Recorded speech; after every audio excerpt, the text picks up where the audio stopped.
quindi noi esterneremo tutte le nostre preoccupazioni e, se mi è permesso, anche la mia rabbia nei confronti di questo provvedimento che non capisco. Io mi chiedo che differenza possa esserci tra una squadra allievi regionale e una squadra allievi provinciale. A me pare e sa tanto di ghettizzazione. È un provvedimento che non ha né capo né coda.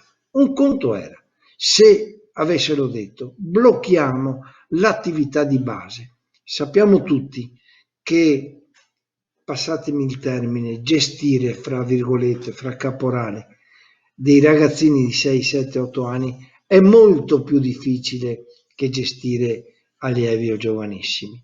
È difficile far capire che non devono fare determinate cose per evitare.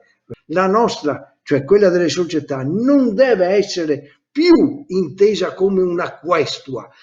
Per favore fatemi giocare con tutto quello che fanno a favore dei nostri giovani, perché ricordiamolo sempre, spesso ci riempiamo la bocca dell'importanza dello sport, spesso qualcuno si riempie la bocca dell'importanza dello sport. Noi possiamo parlare, che siamo in campo dalla mattina alla sera, che siamo in questo ufficio in queste condizioni di disagio totale dalla mattina alla sera. Allora le nostre società dovrebbero essere pagate per il servizio che fanno, non implorare l'attenzione che hanno. Hanno ragione le società a protestare. Non è possibile questo accanimento nei confronti del nostro sport. Lo dico e mi assumo tutta la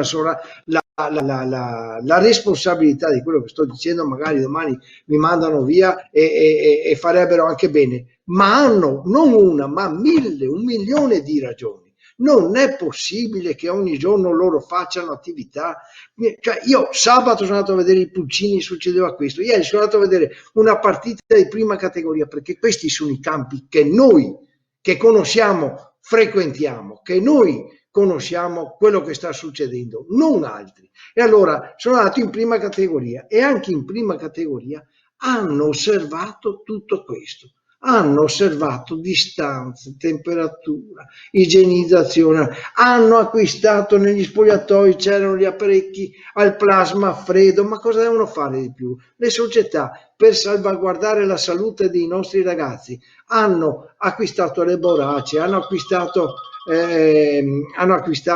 gli apparecchi per sanitizzare, hanno fatto degli investimenti per la sanificazione continua. Cosa devono fare di più? Osservano il protocollo pedissequamente perché hanno paura, ma hanno soprattutto, siccome sono dei padri di famiglia, prima di essere dirigenti di società, siccome sono dei padri di famiglia, dei bravi padri di famiglia, hanno là e sentono su di loro la responsabilità di salvaguardare questi ragazzi. Dove li mandiamo sti ragazzi? Dove li mandiamo? Li teniamo chiusi in casa o li mandiamo nei parchi dove non c'è nessun controllo?